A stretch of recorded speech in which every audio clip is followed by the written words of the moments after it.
When people talk about homosexuality, they often ask, is it a choice? I heard it is. Hello, what's your name? Christian. Well, Christian, let's see what the latest science has to say. Oh, that. To help us, here are two gay people, George and Martha. Before we can answer, is it a choice, we must first determine what it means to be gay. How do you know you're a homosexual? The same way you know that you're straight. Since the 19th century, many theories about homosexuality have been offered that are untestable and contradictory. Male homosexuality is the result of an absent father and an overbearing mother. See ya. Stand up straight, dear. And the female homosexual has never recovered from her anger over not having the penis. She wishes to avenge her perceived castration by taking another female as her sexual object. You're kidding me, right? Well, I've always been told that homosexuality is unnatural. Is it? In fact, homosexual relations are common in nature, including zebras, baboons, dolphins, sheep, buffalo, ducks, foxes, elephants, horses, gorillas, moose, house cats, pigs, mice, rabbits, swans, and lions, to name a few.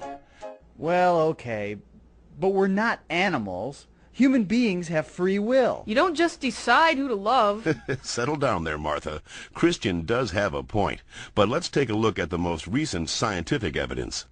As they study sexual orientation, scientists are currently looking at three main areas: genes, hormones, and birth order. Of course, most of these studies focus only on male sexuality. Sorry, Martha. What a shock. Let's first look at studies of identical twins. Hi. When one identical twin is a gay man, the other twin is gay up to 70% of the time, far higher than would occur if genes played no role. In fact, these studies show that genes play a greater role in determining sexual orientation than they do in whether or not you're right or left-handed. And we don't punish the left-handed. Well, not anymore. Let's get it! Scientists have recently noticed a striking statistical phenomenon.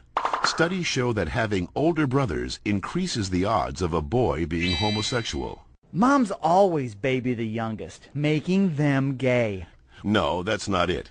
When a woman is pregnant with a boy, scientists are realizing that her female body often sees the male fetus as a foreign object and begins to produce antibodies against it.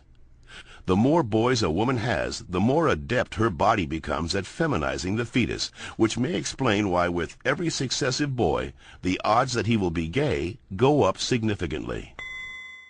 All right, maybe you all accept it, but what about those people who started out gay and say they became straight by discovering God? What about ex-gay ministries? Even so-called ex-gay ministries don't claim to change a person's inner sexual desires, just his or her sexual conduct. We're still gay. If these places really work, why don't they all use the same technique? Why does each ministry experiment its own way? Well... And why have so many members and leaders recanted earlier claims that they were changed?